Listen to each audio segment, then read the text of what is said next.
You have signed on for this broadcast of the Bloomington Hospital Site Redevelopment Public Town Hall. Hold on just a minute or two as we allow others to get signed on, and then we'll start the public forum momentarily.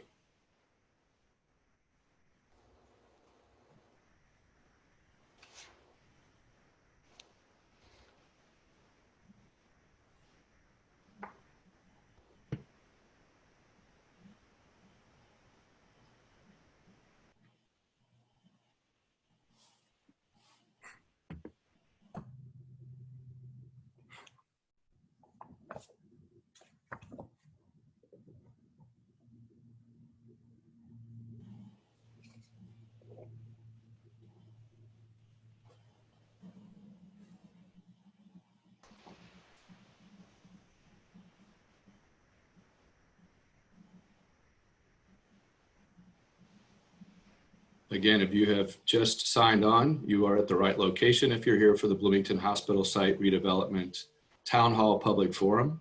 We're just waiting for some more folks to sign in, and we'll start the program momentarily.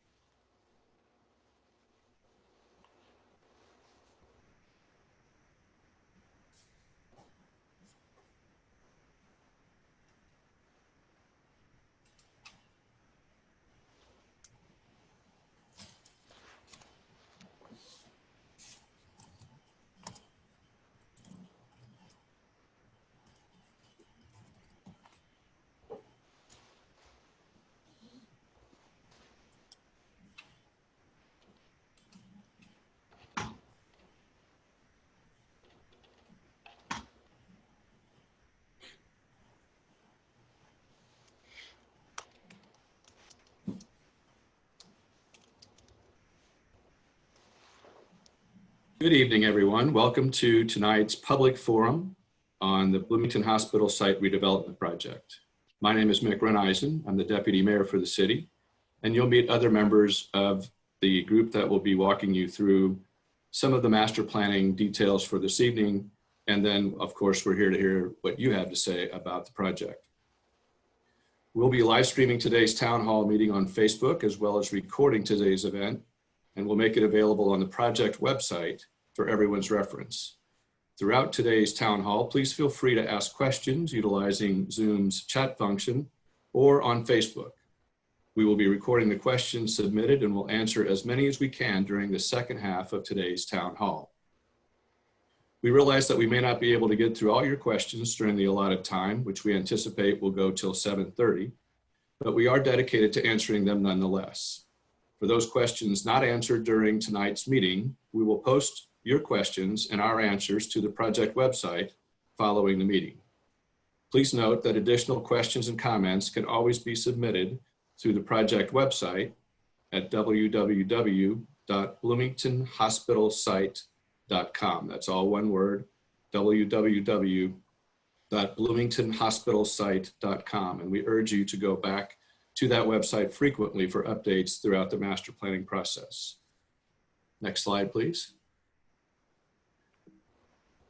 With that, it's my pleasure to introduce our co-chairs of the Hospital Reuse Committee, Mayor John Hamilton and Vi Simpson. Mayor Hamilton, would you please welcome our guests this evening? Thank you very much, Deputy Mayor Reneisen, and thank you all for being here. So many people have been working hard to make this possible, and we're starting a very exciting process with this public kickoff tonight. I won't speak long. I just want to note that what has been years in the process of working with IU Hospital as they move to the east side of town and reimagining their current location, we are digging into it right now. And this is a once in a century opportunity for a community to rethink and reimagine 24 acres right downtown with actually another 50 acres around it that are zoned medical, to rethink what that should be for the future.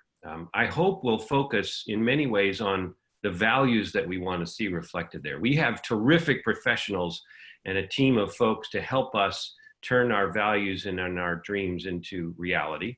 We'll be hearing about that. And when we want to hear from you, what are the values you want to see reflected in this new opportunity? We'll be spending a lot of time over the next months. I'm excited about what this can mean for our community, and I'm going to be try to be quiet tonight and welcome you and thanks for your input as we start this next chapter, and hand it over to co-chair Senator Vi Simpson. Vi, thank you for being part of this. Thank you, Mayor. The Hospital Reuse Committee was created about 5 years ago, and we began meeting in 2015, began with a lot of research, gathering information on the current site and the feasibility of that current site, and trying to figure out what happened in other communities, some of the mistakes that they made that we could avoid, and some of the successes that they had. We started hearing from citizens and stakeholders and some of the surrounding neighborhoods. What are the needs that we have in this community, and what are our dreams for this opportunity? So as the mayor said, it is a rare opportunity to plan and develop a new center of the community. And you don't get that opportunity very often in Bloomington or anywhere else. And it's also an opportunity for the citizens to be involved in the planning process. We were involved in the beginning, and we continue to be involved. And so here we are at the very first public forum. And this is your opportunity to ask questions tonight of all the experts that you're going to be meeting. And also an opportunity that you'll hear about continuously during the night about putting forward your own ideas and your own concerns and your hopes and dreams for what this opportunity could be. So as you share your thoughts and your questions, I hope that you'll see the project through this lens of the values of this community, which makes Bloomington so special, and also the needs of our community that are unique, and the feasibility of any development that goes there, economic and otherwise. So with that, thank you for participating. We look forward to hearing your questions, and Mick, back to you. Thank you, Mayor Hamilton. Thank you, Senator Simpson. So on this next slide, you'll see what we hope to cover tonight. The first part we're almost done with, the project overview. I'll have a few things just briefly to mention after this. Then the master planning process, our consulting team will talk a bit about what the process entails. And then finally, we want to hear from you in exploring what's possible. And if you go to the next slide, really the most important aspect of all of this, and the next one, is you. You're the people who will potentially live here, work here, and recreate at this site. And during the course of tonight's discussion, along with the next 6 months, we want to know what you think will be best to develop on the site. What are your particular values, what you'd like to see reflected in this redevelopment opportunity, and then what's missing in the area that you would like to see. So just keep that kind of framework in mind as we go through not just tonight, but the entire master planning process. Next slide. So just a brief summary. Senator Simpson told you how long it's been since we all learned that the hospital was going to move. We were all surprised of where the location ended up being. Not so surprised now. We know it's on the east side of our community, and it's well underway. I think we can all see the progress that's been made in the last several years on the new site. Shortly after Mayor Hamilton was elected, he continued the Hospital Reuse Committee chaired by Senator Simpson, and in May of 2018, the city entered into a purchase agreement after working with the Urban Land Institute to get an initial vision plan for what the site could be. And also in that year, shortly after the ULI process, a purchase agreement was entered into with IU Health to purchase the 24-acre hospital site. And you can see that on this picture depicted with the yellow lines around the area that is being acquired. We all know IU Health will relocate to a new facility in late 2021. So we have ample time to plan for when they abandon this site. It's important to remember that the agreement with IU Health states that the city will receive a cleared and remediated site. That means down to the ground, remediated for redevelopment. There are two exceptions to that dismantling of the existing hospital site, and that is the potential to keep the core administration building and the existing parking garage. And at this stage, the parking garage decision, through help with the Redevelopment Commission and the Hospital Reuse Committee, has been determined that it is a valuable asset and should remain on the site. The core building is still undergoing some assessments before any decision will be made, and nothing has been made on that particular building at this time.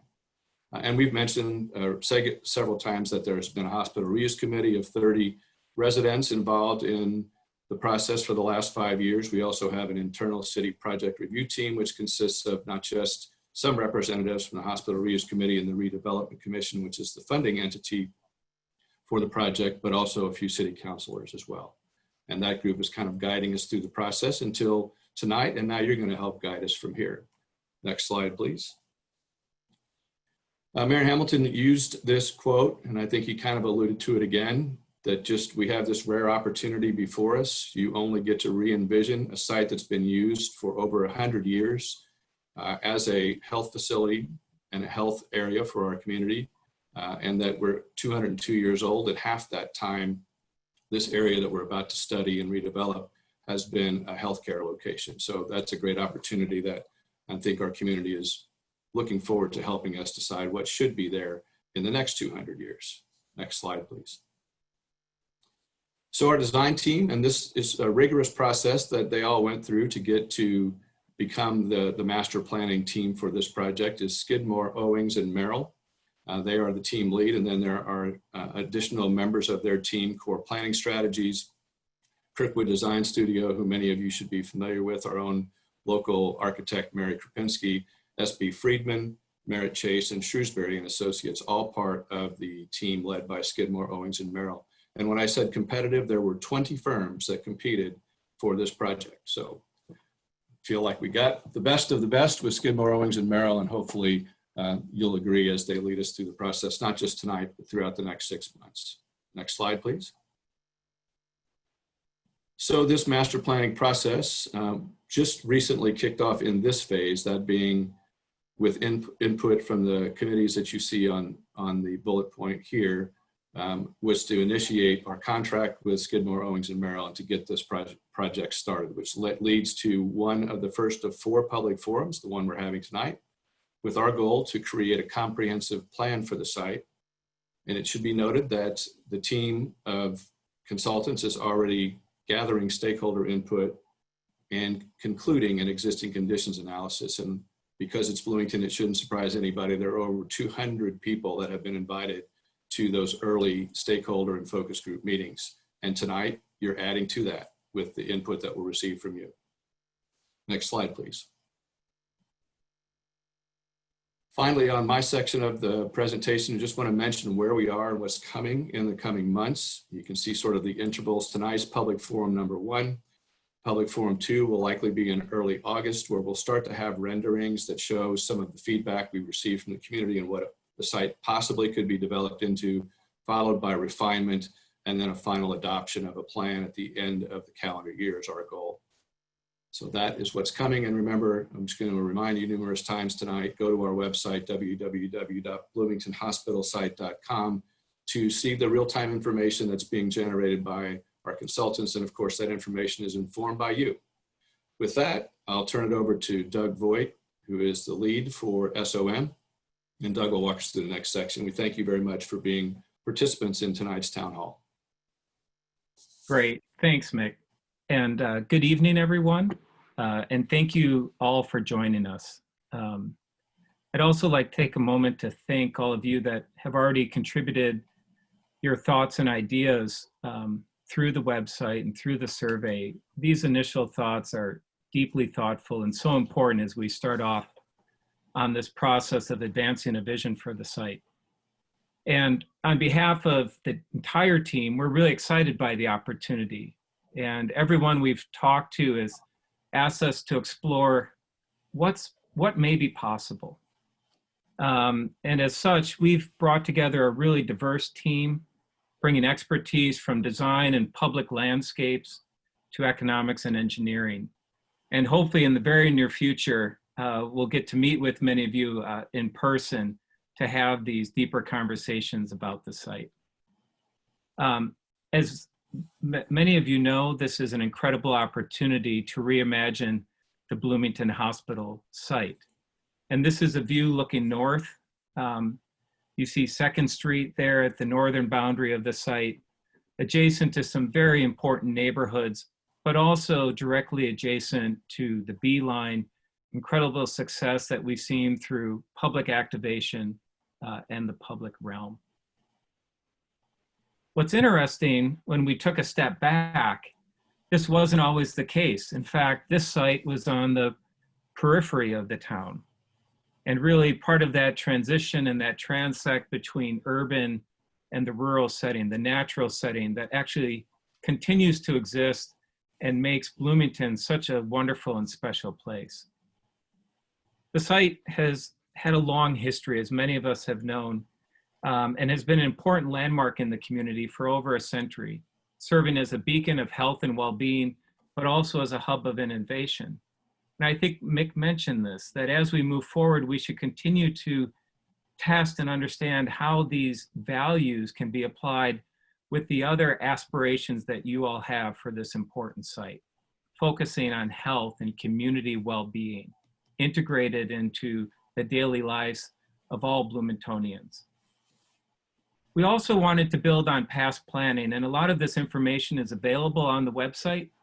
In terms of the Urban Land Institute, a panel of experts in development and urban economics and design that developed an assessment through stakeholder engagement, but also their own expertise on what might be the principles related to development of the site. And a lot of that input, as well as conversations with the community, were very helpful in shaping not only what happens on the site, but how it's integrated into the larger direction and aspirations for the entire community, and seeing how that fits in with the overall comprehensive plan. And many of these principles are not only aspirational, they're achievable and could take on many forms as we look at different scenarios of what may be possible and how it represents your values in the development of the site, shown here in the black and outlined box. There's another sort of interesting comment that's been made and shared with us many times, and it's understanding the importance of place. And we all know and recognize the importance of Courthouse Square, its importance within downtown and the daily lives of all of the residents, not only in terms of its identity, but its purpose and its history. We've seen the success of the Beeline extending to the south, extending further south actually than this drawing shows, to Switchyard Park and this great new public space of over 60 acres within the city. But perhaps it's also an opportunity for us to think of ways to create a new center of gravity, a new hub within the fabric of Bloomington, and looking at ways, both program, design, land use, and activation, of how we can create that next great place to be within the city. And that will attract not only today's residents and serve importance in their daily lives, but also that it's there for future generations. And I think this gets to the point that the mayor had made about representing the values, the community values for this very important site. Now, we've done a couple other diagrams to shed some light on this thinking and to help take many of those principles that were in the comprehensive plan and bring them down to the scale of this part of the city. And one of those key themes is about walkability and connectivity. And here, in terms of the two shades of yellow, you can begin to see not only a 5-minute walk from the boundaries of the site in the darker black dash line, but also the expanded study area, which is the entire medical zone district of about 70 acres. So that 5-minute walk reaches out quite a bit to the surrounding areas. And if you extend that to the second tier of the lighter colored yellow, you begin to see it brings you right to downtown. So the site's very close and proximate, not only to a number of established and important neighborhoods, but also to the livelihood of downtown and many other important centers within the community.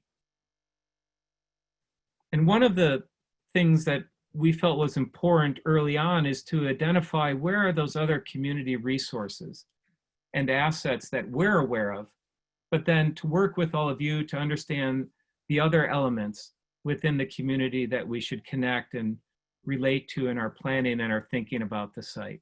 So how does this relate to the resources and amenities that serve the broader community? How does this site relate to the many open spaces all within a 10-minute walk? As many of you know, just north of the site on 2nd Street, we have Buildings Trades Park, about 2 acres, which is a fairly significant open space within many urban areas. We have Seminary Park. We have other parks of Waldron Hill and Buskirk Park. And then, as I mentioned before, further south, as we look at the extension of the B line, the newly opened Switchyard Park at a little over 65 acres.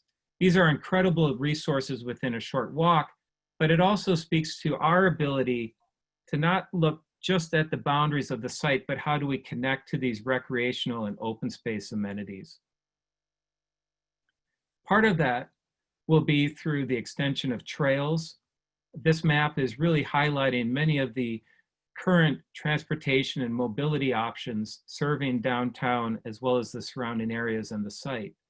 In pink is the B line, as we've discussed multiple times. Other bike routes that are either planned or exist on surrounding streets such as First Street and Madison Street, as well as the bus routes. And an acknowledgement that currently we have many bus stops around the perimeter of the site, but that can all change as we look to different scenarios in the future so that we tie this to a sort of pedestrian and walkable part of the community and planning for the future. Ultimately, this will also influence our thinking about zoning, built form, and density. And for the planners and the city officials, this will mean how we look at the rezoning of the site from what's shown here in the hatch color of the current mixed-use healthcare zone, driven by the existing uses and the former uses that were on the site. But how does that relate and transition to the surrounding areas, the residential areas to the north and the south, but also its connectivity and its adjacency to downtown Bloomington and the mixed-use downtown zoning that actually extends to the eastern edge of the site. So what does this all start to inform? In terms of the types of uses and activities, really the possibilities are endless. I think as a principle through many of those past studies and conversations, the desire to be creatively mixed use. And what does that mean and what type of uses? How do we find and add to the right mix and to the vibrancy of the city and the neighborhoods will be a series of conversations we'd like to have, many starting tonight later on in this presentation. But also, how does it transition both in character and scale, but in also use and connectivity to the surrounding neighborhoods, like Prospect Hill, like McDowell Gardens, but also how does the site and our thinking about organizing new uses, new connections, inventive types of public space, how does that complement what's already in Bloomington? And how does that sort of enhance this woven network of green space and recreation throughout the entire city? And perhaps what's equally interesting for us is how do we look at enhancing the connections to the site so that experience isn't limited to the boundaries of the property, but there's a seamless transition, easy access, and a welcoming and inclusive sense of place that really becomes that next great place to be for everyone. Now, if we zoom in and scale to the study area itself, we start to define really the limits of the land that are going to be discussed more intentionally about their land use, their density, their character, and the connections and how we break up this large block perhaps into many smaller pieces, bringing new streets through and other opportunities that we'll discuss over time. The two areas in particular that we'll be looking at is first the study area which is the extent of the existing mixed-use healthcare zoning, which shown here in the black dashed line, really from 2nd Street over to Patterson, from Wiley over to the east. That's about 76 acres. The land that's being transferred as part of the hospital and the agreement with IU Health is focused in the pink zone, the redevelopment site, which is about 24 acres. And so we may be more specific in how we look at the redevelopment, the urban regeneration opportunities, once the hospital is removed and we restore those connections and the importance of uses across that site and the relationship to the surrounding areas. Zooming in just a little bit more, and I promise this will be the last time we switch scales, but to look at what is there today. Within the 24 acres shown here in the black dashed line, about 5 of those acres are currently taken by the existing footprint of the hospital, shown in gray. As Mick mentioned, there's an existing 7-story garage of about 500 spaces that could be a real amenity and asset in terms of how we look at phasing and future development scenarios of the site. The edges are actually quite long in terms of the amount of frontage facing to the north, to the east, to the south, and to the west, and how we integrate those and how we transition those through public space and development to be a real complement to the surrounding residents and neighborhood areas. But it's also an opportunity to develop a much more health-focused, regenerative concept around landscape and urbanism, given about 10 acres, almost half the site is surface parking. The ability to reinterpret those with new public space, new organization, grouping of buildings, new types of activities will not only be much more purposeful, but much more integrated into the uses and activities within the city at large. There's an interesting element of the site that we're intrigued by as it relates to topography. And there's quite a grade change across the site. So if you look at the northern edge of the site, you can see there that the highest portions are closer to 2nd Street. And as the grade change starts to slope away from that, there's a bit of a ridge through the site. That could be a real advantage in how we look at integrating open space, but also new types of development. Given the site is not flat, it could open up a number of possibilities that could be quite exciting. And then as we look at the buildings themselves, as was mentioned by both the mayor and Mick, the hatched areas are buildings that will be removed as part of the agreement with IU Health. So the hospital, the plant buildings, some out parcels. The parking garage will remain there in the darker gray, and then further conversations about the core administrative building in the lighter gray outlined in pink. And maybe in conclusion, and although early, we haven't started to draw schemes, but just in beginning to imagine and to be curious about what's possible. This is the site today looking southeast, so you can see the B line on the left on the diagonal and 2nd Street on the lower portion of this drawing. Looking at the importance of connecting to the existing grid and framework of the city, connecting and integrating those important open spaces and potentially new open spaces on the site, understanding the potential when buildings are removed in the future to really get a sense of the scale and the ability to shape something that could be incredibly meaningful in terms of not just a new district, a new place to be, but something that has the uses and the programs and the sort of relationship to what values all Bloomingtonians want to see on this important site. So we have about 15 minutes left where we thought it might be a great opportunity to share some initial observations about what may be possible. Because as we've seen, Some places like Bloomington are incredibly special. And the importance of reflecting those values in the vision for the site really require conversation. We can share thoughts and ideas of what we've seen elsewhere and how those can be applied and how we can create new ideas together. But ultimately, it comes from you. And what you all see best reflects those values and how we bring those together. So again, just another plug for the website on the bottom, bloomingtonhospitalsite.com. There was a series of questions earlier on in the presentation, and we'd like to expand on those a bit as we begin this conversation with all of you in terms of what should this place become?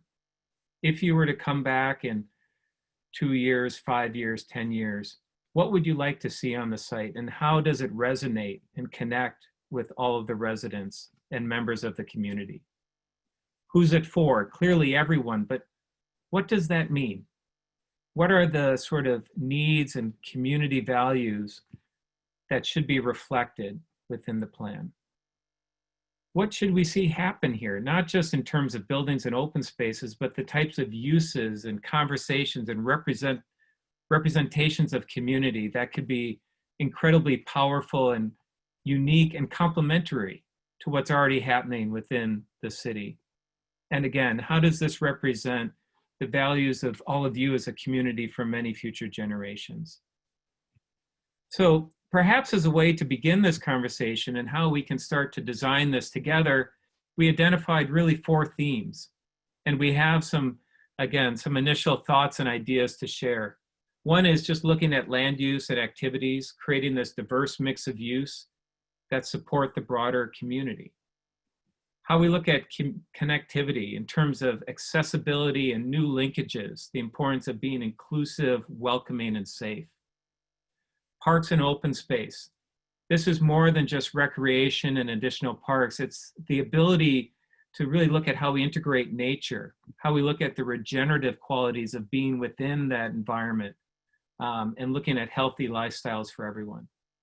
And then perhaps most importantly is how this site can demonstrate sustainability in all its different forms as we look at incremental redevelopment, repositioning of this site over time. So I should add that this presentation, not only the video recording, but the slides themselves will be up on the website. So you will have the opportunity to go through a lot of these initial thoughts earlier at your own leisure. But the idea of looking at this diverse mix of uses, some of the things we have heard early in terms of the importance of housing, how we look at the diversity, the livability, the affordability, perhaps new lifestyles that we're seeing in terms of multi-generational and so on. How we integrate community uses, reflecting sort of this once was a hospital, how does health and wellness get reflected in a new development? Look at opportunities to create not only new jobs, but to train the next generation for those types of employment opportunities. Reflecting art and culture as well as education, but also perhaps new types of workspaces that cannot be accommodated elsewhere, but are very complementary to that ecosystem of innovation in Bloomington with the university, with the other existing businesses and local businesses. What kind of spaces can further foster those relationships? But then also maybe one of the things we've learned is the importance of food as a way to bring people together, but also reflect health and wellness and the sense of community. So these are just some analogies that speak to us and perhaps as a way to gauge an understanding of what might be possible in terms of a more urban lifestyle, a healthy density that is appropriate for this location within the city. Looking at ways to integrate a diversity of housing, not only in terms of architecture, but in terms of the type of units, the affordability we mentioned, and other things that further support the livelihood and sustain the community for many generations.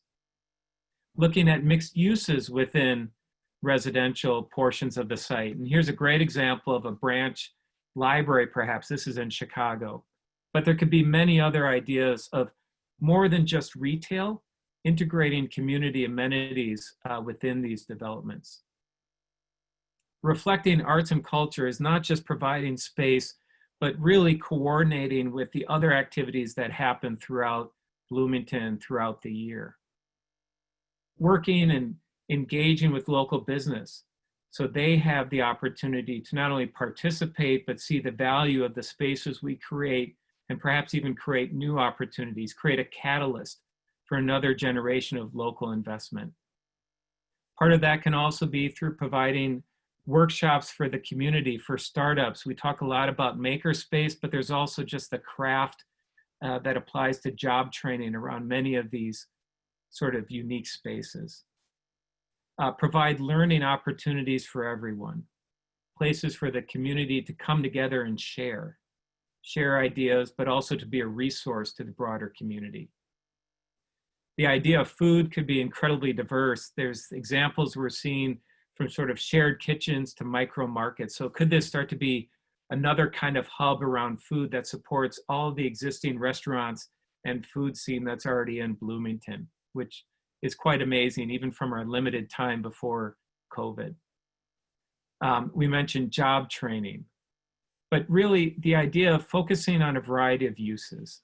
And I think exploring different ways we can combine those, where those uses should actually be located on site.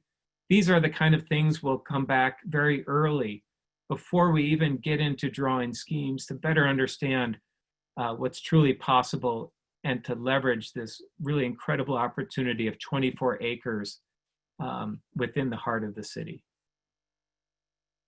Another theme that we want to speak about was the importance of connectivity, this strategy of connectivity that extends beyond the boundaries of the site, stitching it into the surrounding fabric. We've heard a lot about the importance of complete streets, of street design, of streetscapes, but it also speaks to a pedestrian-focused environment, being incredibly walkable, incredibly green, but also looking at the importance of the public realm as a key component in how we further organize the site. And there's many great examples of how to design a street of the future, how we look at complete streets, integration of different modalities, spaces not only just to move, but to sit and gather. We should have conversations about the future role of the car.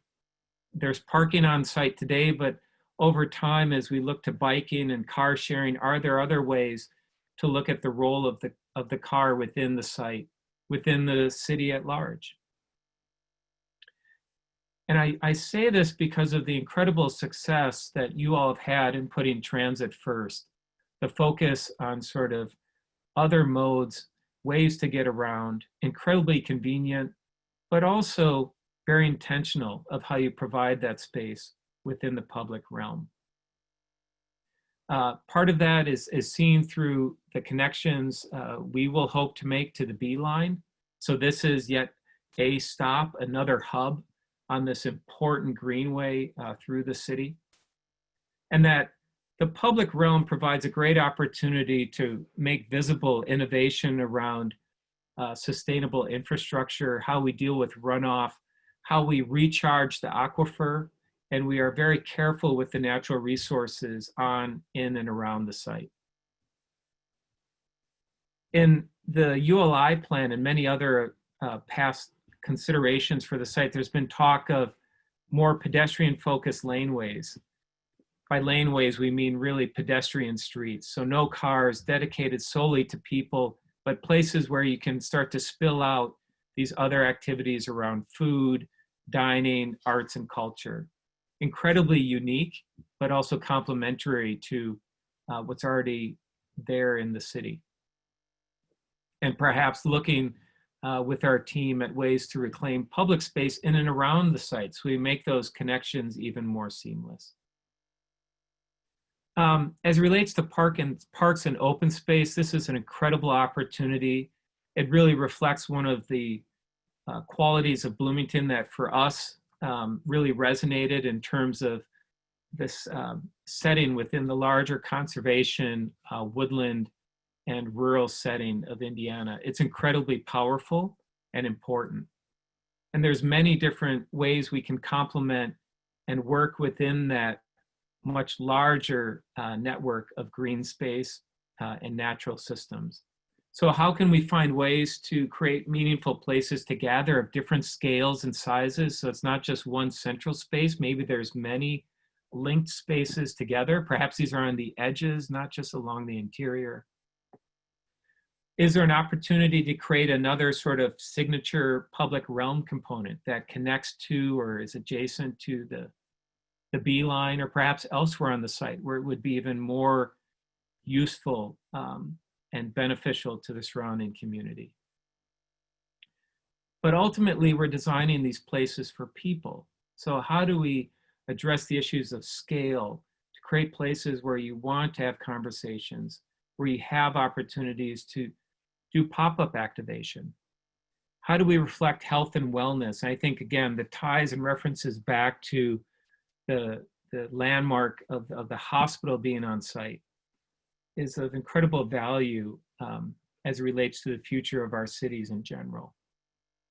And how do we integrate nature, not just through parks and open space at the street level, but perhaps green rooftops, perhaps green within the buildings? Could this be the greenest district anywhere in Indiana, the Midwest, or even the country? Support active lifestyles, create places for children to play, but also places perhaps where the community can come together.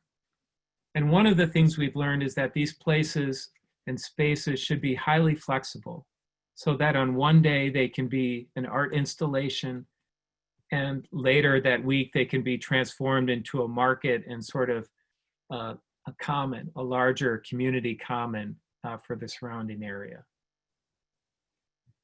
This is really important because we know living in the Midwest, having energized space outdoors and have it be active and comfortable year-round is a real challenge. But the more we can think of that in the beginning, the greater success we'll have of creating those meaningful spaces for the community.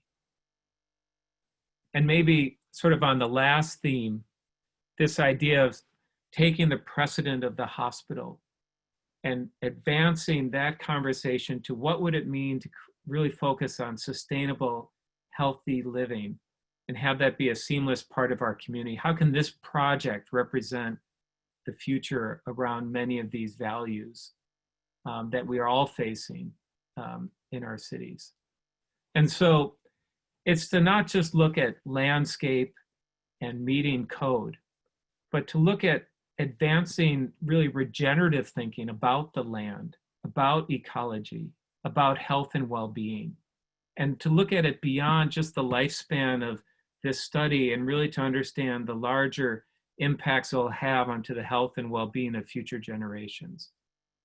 Clearly, that comes through an opportunity to demonstrate innovation around materials, but also how we look at the other resources, such as the ability to harvest water, as I mentioned, to recharge the aquifer.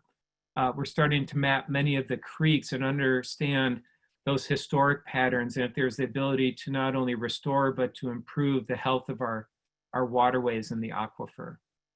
To look at renewable energy, this is a project called the Bullitt Center, which produces all of it, and it's in Seattle, so it's not the sunniest place, but it creates all of its own energy, and it provides its own potable water on site through collection of rainwater and other sources. So this is a great model. Clearly there's an opportunity, many opportunities on these 24 acres in Bloomington to set the next benchmark.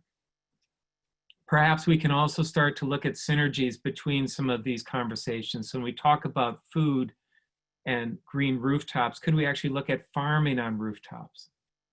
And then integrating those into perhaps a new ethos in kind of urban habitat and community design that is really focused on ecology, on efficiency, but also inclusive, welcoming, part of this social harmony of knitting the community back together around this important site.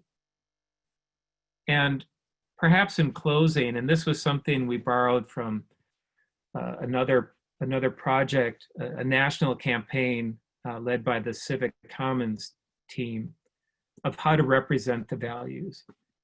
And we can't fill in these words, but we'd love to hear over time in conversations with all of you of how you in Bloomington, how we are seeing what about the future, and how you believe in the power of this idea to bring these elements together for our city.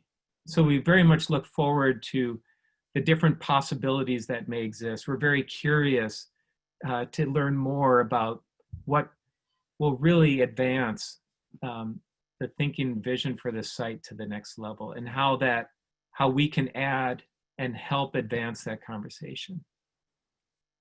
So as we said at the beginning of tonight's presentation, this is the first of many public forums. It was really a kickoff, although for many of you, you've been looking at and having conversations of the site for years. But our hope is to hear the input from all of you, to go and further discuss, perhaps in smaller conversations, how those ideas start to generate design options. And then perhaps later this summer, late July, early August, date yet to be set, we'll have a second forum where we'll not only present design options, but we'll hear from our economic team and development team on sort of the other considerations that we should be aware of as we look at positioning this site to bring the most value to the city and to the residents within Bloomington.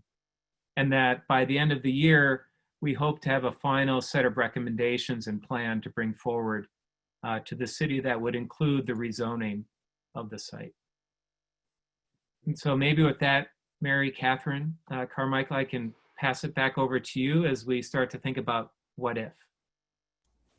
Thanks so much, Doug. I appreciate that. I am Mary Catherine Carmichael. I'm the Public Engagement Director for the City of Bloomington, and I've been working on this project along with many other city employees, and I'm very happy and honored to work with this very talented team. So my job with you tonight is to present the questions and get the answers to your questions. I will tell you just a few little ground rules. We will not be sharing comments this evening, although comments will be captured and we will post those on the website. So don't worry about that. But since we have our consultants here with us and so many city employees, we're really going to take advantage of this opportunity for question and answer. So we'll be focusing on that. If we already have gotten several questions, I haven't counted, but we're pulling them in from various sources. So if on the off chance we don't get to yours tonight, again, that question and the answer will be posted on the website for you, and that's bloomingtonhospitalsite.com. And I want to talk, everybody's been referencing that, but just really quickly, I want to give you a little bit of a preview of what is on that website.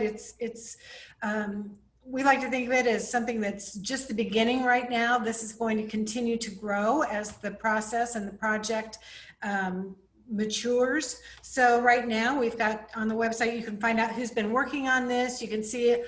If you're like me, you like visuals, we've got a lot of those on the website.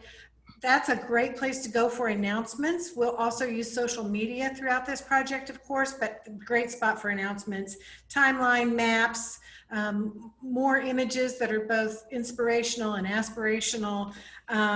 Reference documents are on that website, and an opportunity for public comment and the survey. So we'd really like everybody who's watching and listening this evening to please make sure bloomingtonhospitalsite.com, get on there and please complete the survey. So with that, I will stop talking and I will start sharing the questions. The first one is, Mick, I think this one, if you don't mind answering this. Will the New Hope Family shelter homes be removed as part of the agreed upon demolition? Yeah, that's a fair question. So in the presentation at the beginning, we mentioned a couple of the buildings that could remain on the site, and that's in the hospital proper area, that being the garage and possibly the core building. I saw another chat question about the core building, and just to remind folks, no decision has been made to keep or to remove that building at this time. The New Hope homes will be removed when a master plan is identified and when a developer for the project is identified. And it might be helpful also to note that this is not going to be a one master developer led project. Master planners who we have on this call are simply helping us take public input and turn it into something that we hope has the marketability of what the community would like to see. And then we'll have to go out and seek multiple developers to help us effectuate that vision that the community has. So eventually, yes, those homes will be removed. And we have been working with Emily Pike and her team at New Hope throughout this process to make sure we can keep them there as long as physically as possible. And they're also looking, I think, on their own ideas to relocate to an appropriate location to expand and grow the great mission work that they do. Okay, thank you. And I'm going to just encourage everybody who's answering questions, because we do have so many, to be as concise as you can, please, so we can hopefully maybe get to everybody's questions tonight. The next question is, there have been various efforts to ask for citizen input. How is or has this been incorporated into this new process? How will we know that this input and past input will be used to make decisions going forward? Will stakeholder input versus citizen input weigh more heavily when making decisions? And Vi Simpson, you've been the chairman of this effort for some time, and I hope you don't mind if I throw this question to you. I think you're probably best positioned to answer this. When we first started this project, we had a subcommittee that took on the task of gathering ideas and gathering input. It was at that time, we talked to stakeholders, of course, but we also invited citizens. We had open public forums, public meetings. We also spent some time talking to neighborhood associations that would be most impacted, trying to get some direction so we knew where to go. When we started, we had no direction, we had nothing. We started with a blank slate. And so all of that information, and then what the Urban Land Institute collected, has all been incorporated and part of the research that Doug and his group have taken on. So we're just continuing it. We're just providing more opportunity for the community to be involved. We still have all of that information. I don't know if it's on the new website or not. It certainly was on the old one, all of the suggestions and so forth. And so, you know, I see it as a positive. The more people that are involved, the more conversations we have, the more the planners can help focus in on what our community values are. Because if we have 100 people from Bloomington with values, expressing their values, we're going to have 100 different values. And so what we're trying to do is incorporate all of that and get a feel for what the community really wants and needs. And the mayor has been very, very helpful making those opportunities available. Thank you. The next one is a two-part question. So we'll start with part one, obviously. I think, Nick, this might be another one in your wheelhouse, but if someone else thinks it's more appropriate for them, we can certainly be flexible on that. It begins, has the space assessment study been considered as part of the analysis in terms of space needs from the cultural sector, especially performance-based groups? We're in desperate need for a medium-sized and flexible auditorium. We have a lot of plans that we'll be referencing in terms of how this process evolves from today to the end of the master planning process. I don't know exactly what space assessment report that the individual is asking about, but any and all things that relate to assets that the community needs more of, or that this is an appropriate site for, I think we would be considering. So I'd be happy to be directed to the space assessment that the individual is referencing. And Doug, maybe you or someone from your team can talk about the plans that you have been perusing through and how it's informing some of your early view of how the site might be redeveloped. Sure. Mary Catherine, if that's okay, I'll answer that half of the question. Of course. You know, I think a lot of the reports that we've been going through, not just the ULI report, but sort of other documents that have been provided to us, really highlight the importance of connecting this to the community. And by that, I mean, it's not going to be a single-use district. By that, I mean, it's not going to be a mega development in terms of just one parcel. I think at 24 acres, the possibilities of how you look at organizing and breaking down that scale and testing these different scenarios is what's coming across in all these reports, that there's a number of uses and potential scenarios for the site, but how those are organized to us provides the real interesting opportunity. So where perhaps more residential focus should occur on the site versus some of these more outward facing either community or other types of amenities be located. And one of the things that became apparent in the past plans is the importance of the public realm. That if we get the public realm right first, we can then look at how these other uses are organized to support that kind of environment. So before starting with buildings, we start with a framework of connectivity, of movement through the site. And in many ways, you know, I think, Mick, maybe to conclude, is that there's been so much work done.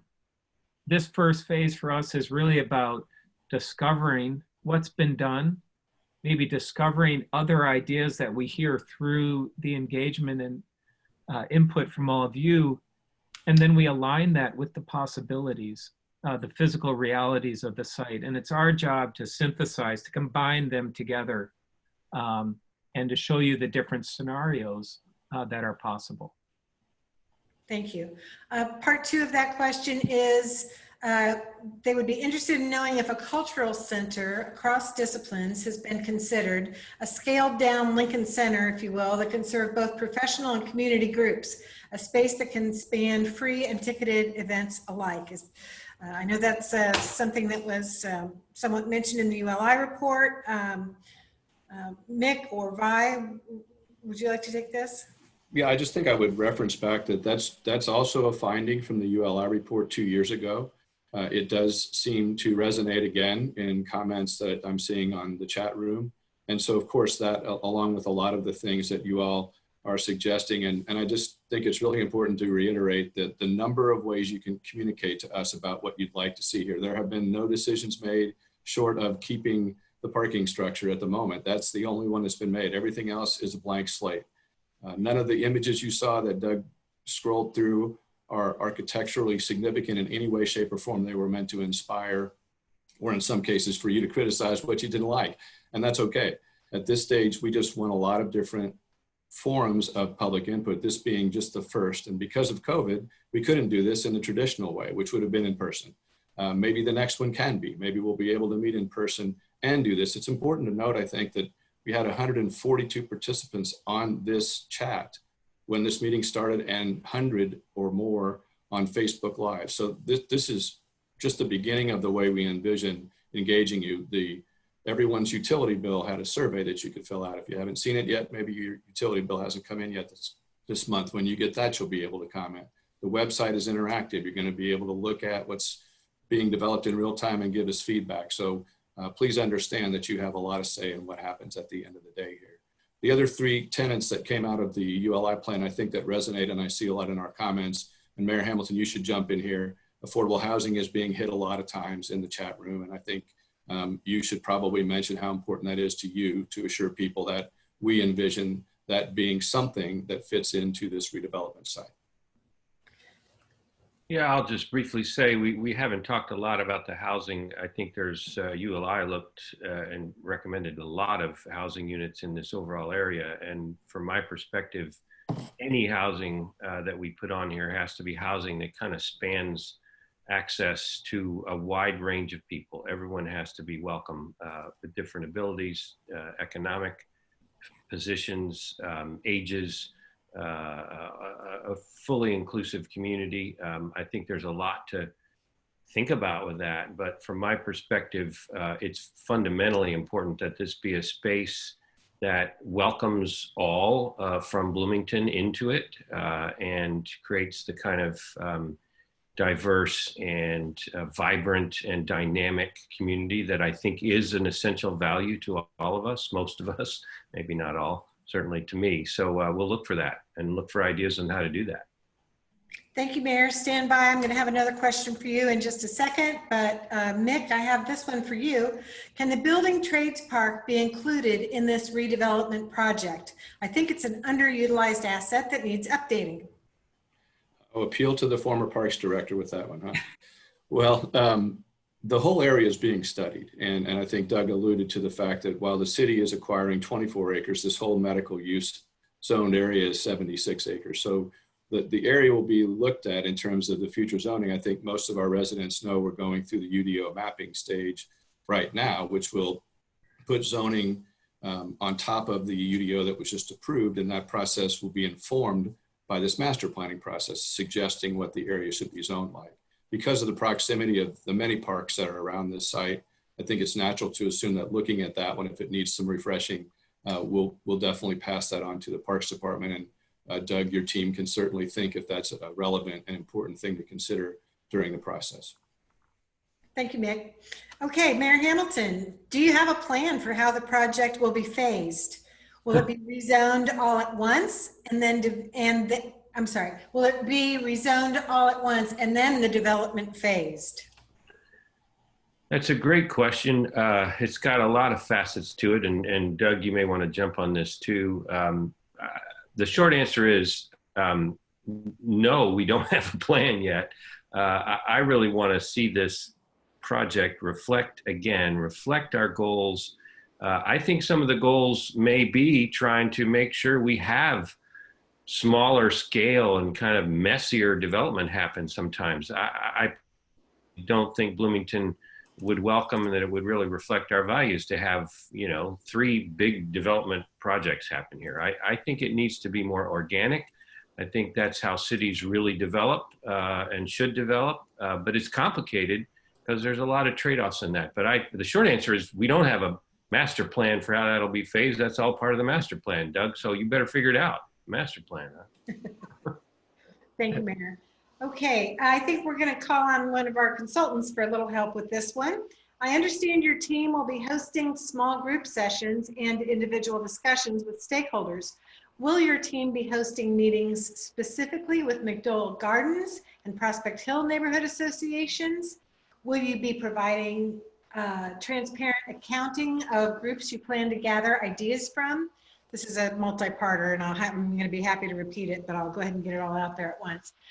Will your team be conducting small group discussions with a variety of different demographic populations to determine needs for different types of amenities? Oh, Deb? Is that Deb? Yeah, absolutely. So we have begun small group meetings and some one-on-ones with some identified groups. That does include working through the neighborhood associations. And so that even started already this week. So that that piece of it has begun. We are continuing to work through those established lines of communication. I think coming back and verifying that we have really touched all of the demographics that are important to this project, particularly on the affordable side, I do think is something that we need to loop back and just double check that we've got all of those groups fully touched. And if I could just add, and Senator Simpson may want to weigh in here too, the original list of stakeholders and small focus groups was identified with the help of the Hospital Reuse Committee. So we really use them as 30 members of our community who have a good sense of touch of who should be included at that phase, remembering that everybody's included as we move forward in the project, everyone that wants to be. So Vi, would you mind kind of adding to how that group list was formed? Yes, we started off with a list of different groups of stakeholders, and then we all spoke about added our own input into that list, and the list got really big. And by the time the Urban Land Institute came along, I think there were hundreds of people who were interviewed by them.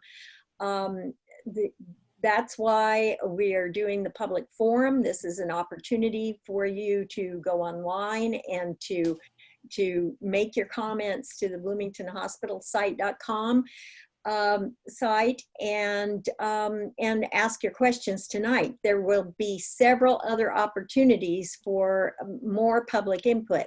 And I just want to reiterate, because I'm looking through some of the questions right now, something that the mayor said, or Mick said it as well. Nothing has been decided yet. This is a blank slate, and so don't start off from the place where we're criticizing. Be a dreamer here with us, and throw out your best ideas, and understand that we have some vision. The mayor has a vision for what this whole opportunity can be for the city of Bloomington, and we want your ideas and your creativity. So let us have it. This is the time for you to do it. Thank you. And I would just add that the website does have a list of all the folks that have been participating in the meetings up to this point. If you'd like to reference that, it is on the website, and I would encourage you to do that. Okay, preliminary environmental assessments revealed possible soil and water contamination that may require remediation. How will your team work to make sure potential contamination is investigated and remediated? This seems like kind of a city question. Mick, you want to take this one? Right, so that is correct. Any remedial work that needs to be done needs to take place before the transfer of property to the city, and is the responsibility of IU Health. They've agreed to do that. They're doing the assessments. They're looking at, that's why one of the reasons we can't really decide anything on the core building is there's still some assessments being done with some asbestos in the building. Because of the age of the building when it was built, it's common that asbestos was used, just as one example. So again, that is going to be the responsibility of IU Health before those sites are transferred over to the city. So there's your assurance. If anything remains that the city is responsible for tearing down, then that would fall on the city to remediate. And we have quite an extensive history of doing that on numerous sites, including Switchard Park, Beeline Trail, and many others, where there are typical remnants of another era of manufacturing where remediation work needs to take place. Thank you. We've had a question come in about if a recording of this event will be available later, and it will be. They're recording the event on Facebook Live, and it'll be uploaded to YouTube. We'll also add it to the hospital bloomington.in.gov and the Bloomington Hospital reuse website. So that's the bloomingtonhospitalsite.com. So you're gonna have lots of opportunities to circle back to this should you choose to. Here's a question a lot of people are asking. So we really wanna make sure we get to this one. Will Hunter School and the old BCC building at First and Rogers be included? How about the ambulance depot? There's a lot of interest in these existing facilities. Doug, do you wanna take this? I see you shaking your head. I don't know if I'm best to answer that, but we're looking at everything. Okay, Mick, do you want to take this? Yeah, Doug, if you go back to, or someone can do this while I'm talking, show the early slide where there was a yellow line around all the boundaries of what is being transferred to the city. It's very early in the presentation. So while Doug's doing that, the Hunter School is outside of the border of the property that the city is going to be obtaining. So that will remain in IU Health's use, and I believe their intention is to use it as it's being used today. The BCC, the Convalescent Center, that's as affectionately as it's called by designers and the rest of us in Bloomington, the brutalist building, because that's the architectural design of that concrete structure. That's unknown. It's got some limitations that we've discovered but we have not made a decision whether that has any value in the market. That'll be part of the discussions as we move forward with the economic side of the team. And then the ambulance center, that's also going to move, and actually IU Health is looking at a site very close to where it is now that they're reviewing with the planning department as we speak, actually. So those are the plans for those three buildings. One unknown, the BCC. The Hunter School remains what it is. It's outside the project boundaries. And the ambulance service center is going to move, but it's going to stay in the same proximate area. And I maybe just add briefly, because this kind of goes back to the phasing issue. It's going to be complicated enough figuring out the phasing for the 24 acres that we have, which we're going to be figuring out altogether. I think we have to assume that over the years, the other areas nearby, particularly those that are zone medical and may get rezoned, will evolve. We don't know exactly how they'll evolve. If we do our job right and create a 24-acre plan that really works and amplifies and energizes around, we'll see evolution in the years and decades ahead. It's kind of the magic of trying to get those bones right and get the momentum correct in the first 24 acres. Okay, thank you, Mayor. You may want to stay tuned up for this next one. It kind of makes an assumption that isn't quite accurate, but I'm going to give it to you as is for comment. The question is, what is the reasoning behind keeping the core administration building? And I think you could talk about keeping it, not keeping it. Yeah. You know, what the argument's about. When we bought the property, the hospital, in the terms that we were able to negotiate, said we're going to remove all of the existing hospital and buildings, with the exception that you may choose, you, the city, the buyer, can tell us whether you want us to demolish the parking structure and or the core building, the historic at First and Rogers, oldest part of the hospital that's extant. It's not original, but, and it's frankly just a decision that we have to make. We haven't made yet. It's balance between saving a neat old building that's got asbestos and a lot of limits to it, or what are the next best opportunities for that. The parking structure, most people felt with all the things that are going to go around, it'll be helpful to have that, at least for the foreseeable future. But the core building is just a complicated decision, and we're looking for input, facts, and information about that to help decide, and the master planning process will help us do that. And Doug, I don't know if you have a view on that building itself either, the kind of trade-offs that'll be part of that. Unfortunately, we not had the opportunity to tour the building. And I think, as you suggested, Mr. Mayor, getting more input for residents on their feelings around the building, not just the architectural community, but its importance and place within the community, but also its ability to be adaptively repurposed and integrated into the plan. I think these are the kind of conversations we'll have over the coming weeks. Thank you. Mayor, I've got another one I think I'd like you to tackle. This one is, once the land uses, transportation connections, and design guidelines are established under this effort, what potential is there for incremental development of the site by many small developers rather than a single large transformative project by a master developer? A subject near and dear to my heart.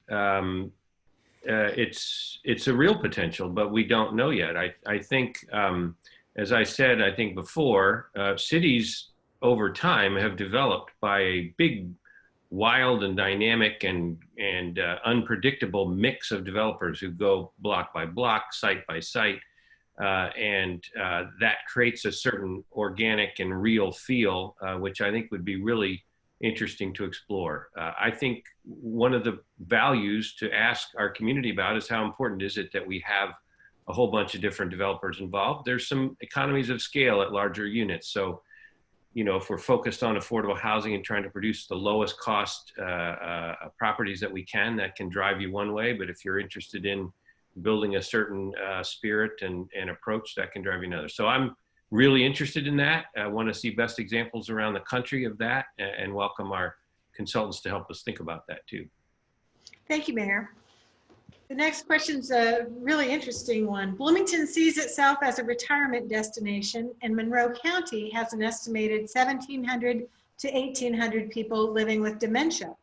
How does this team use the ideas of lifetime communities / age-friendly design when they think about making this a space for all? Doug, I'm going to toss this to you, please. Sure. I think for us, we'll look at all of the aspects and research around these topics. As it relates to design itself, it's not just the building and the typology of multi-generational housing. It's really the environment at large. And so its relationship to the outdoor spaces, the importance of activation, of safety. I mean, it's quite a large site. So to understand it being broken up into smaller pieces, a site of shorter distances, so that you're able to sort of interact at many different scales. All of this is supportive of health and well-being as it relates to the different needs of not just today's residents or what was suggested in the question, future changes to demographics that will represent the majority of future population and residents in Bloomington. And I think all of these are great questions to bring forward that at future meetings, when we get into specific uses and different scenarios, we can bring research and examples and concepts on how to respond to those within parts of the plan, or as I mentioned, how you'd actually design the entire framework to meet the needs and requirements of every group that will be using, accessing, and participating in the site. Thank you. And just to let our panel know, we've got about 10 minutes left for question and answer, and a lot more questions to go. So here we go. How do we even begin to put a dollar figure to this overwhelming undertaking, regardless of what the final plan will be? I would maybe like to say that we need to explore that. And the reason I'm pausing is I don't think we have our economic consultants on the panel today. But the second presentation will actually be the beginning of looking at those different drivers, those economic drivers and considerations, not only to the redevelopment of the site, but also the advancement and development of the public realm and any public space, not just streets, but open space or other community-based amenities, but also the other enabling projects. So it's actually a very complex topic that I think at the next meeting we can be sure to have our economic and urban economists share thoughts and their research on that. Right, it's a good time to mention that the different engagement opportunities will have different themes, and those are listed on the website. Mick, did you have something you wanted to add? Well, I would just offer that, and you can find the ULI report on the website as a reference document. It suggested 2 years ago that this project could be upwards of $100 million or more, and it would take a decade or more to develop. So I think it's important to note that there's going to be some public sector money involved in probably some infrastructure. We're obviously buying the land and could potentially use that as ways to incentivize some development. Infrastructure will be needed as well, sewer, water, roads, all those connections that will take place. But there'll be a lot of private sector investment that we anticipate happening, again, over a decade or more as this site develops. And I would just add, we spent about $6 million, invested it to buy the site. And so that's public money that's already been put into this project. We certainly will see more, but it's hard to put a dollar figure on it at this point. But that's how cities invest for the future, that's how Bloomington has grown from the beginning, is public investments in infrastructure and amenities and public space to help other investments come to build the momentum toward what we want to see. But it's obviously not an unlimited checkbook that we have, so we're going to have to make decisions along the way. Thank you. This next one has a long lead in, but I'm going to skip down to the question. However, online we will post all of the questions in their entirety. The question that this gets down to is, how will you ensure this project helps the most vulnerable in our community and not contribute to the problem of skyrocketing housing costs and forcing low-income people out of the city? Mayor, would you like to take that on? Sure.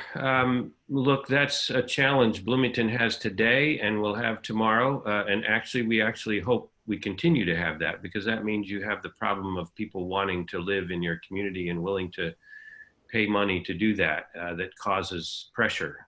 We have built strategies to help assure affordable rentals. We're working on home ownership in new ways that you'll be hearing about soon. But this kind of site is where we help put those values in place to say we need to be sure we are protecting the ability of all kinds of folks from all walks of life to live here, just like we did around Switchyard Park, where you saw the first housing units that we've been partnering with to be affordable units, just like you saw around Trades District, where the first housing units that we've been collaborating with are to be affordable to people who otherwise couldn't be there. We need in this development to make sure, with intentional efforts, with permanent affordability and other structures, that we not only make it possible now, but for the future. Now, just one other point I want to make.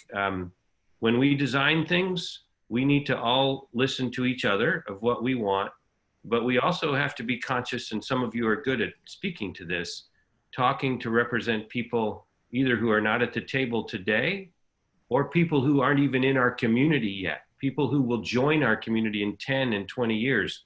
We have to think what will be those amenities and those approaches that will make it possible for people to join our community who may not be here yet. Thank you, Mayor. Mick, here's a quick one. What about McAllis School? Outside of the boundaries. All right, very good. Let's see. Here's one speaking more about affordable housing. We've got a lot of interest in affordable housing. Can the city and developers make a firm commitment to affordable housing, at least 20 to 25% of all residential on the site? I think the answer to that is that's kind of what we're talking about, is what are the community values and how do you reflect them in the plans? I think my interest in the affordability, and that's really ranging from people with zero income up to 120% or more of the median income, that full range, I think is really important to reflect in the plans. But we need to hear more from the community about that. Okay, thank you. Bloomington is upside down in student rental housing. How can the city design for predominantly ownership forms of housing and only have rentals in mixed-use buildings as supporting uses? Given the current social climate and high rental costs in Bloomington, how can the city best provide for shared wealth through home ownership? Can down payment assistance, et cetera, be a core goal for the local population and local opportunities? Mayor, I think that might be another one for you. Yes, and yes. Those are really important values, and I hope people will keep talking about them. They show up in our survey, citywide survey, say the city needs to do more to help affordability. And I think the more people say that, the more we're able to invest the public resources in doing so. I certainly support it. And I think someone just might have misspoken. There's a question. This happens on live broadcasts sometimes. I think, Mayor, you might have been misheard saying, or you might have misspoken and said that you hope to continue having low-income people forced out of the city. You want to clarify that? I did not say that. If I did, if I go back in here, I did. I certainly didn't mean it. The focus is on making sure that the whole range, people from all walks of life, can live here in the city and continue to live here. I may have said the pressures of people wanting to live in your city, it's better than the opposite of having the pressure that no one wants to live in your city, but it means you have to manage those pressures, which is something we've been doing as a community for decades, and we'll need to continue to do that. Thank you. I was pretty sure that was not what you had intended, or could have been a mishearing. Anyway, one last question. We're at time. One last question. It's a quickie. So the parking structure is staying for sure. Mick? Yes, that is the current assessment, and we have to make that call per our contract with IU Health before they begin demolition. Hence the reason we've made an early call that we think it's been assessed, it has value. The core building we're still assessing. There's been references in the chat about its potential historic value. We totally understand that. The HPC, Historic Preservation Commission, is involved in the discussion, as are many others. We're just still going through the understanding of what that core building does in terms of limitations, or is it an asset to the site, and no decision's been made. So at the moment, the garage has value. It could become later on in the discussion that someone decides, someone's unknown, could say that there's no market for something that would make that garage a valuable asset. But at the moment, we believe it is, and so we're retaining it on the site. There's another chat question I want to real quickly just clarify.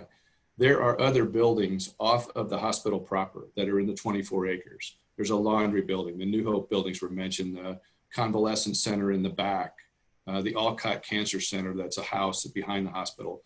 All those are at the city's call whether or not we want to keep them or not, but they all have not been assessed and completed yet, and we don't know if there's any reason to keep them. Most of them were specifically created for something on or around the healthcare industry, and they may not have any value moving forward.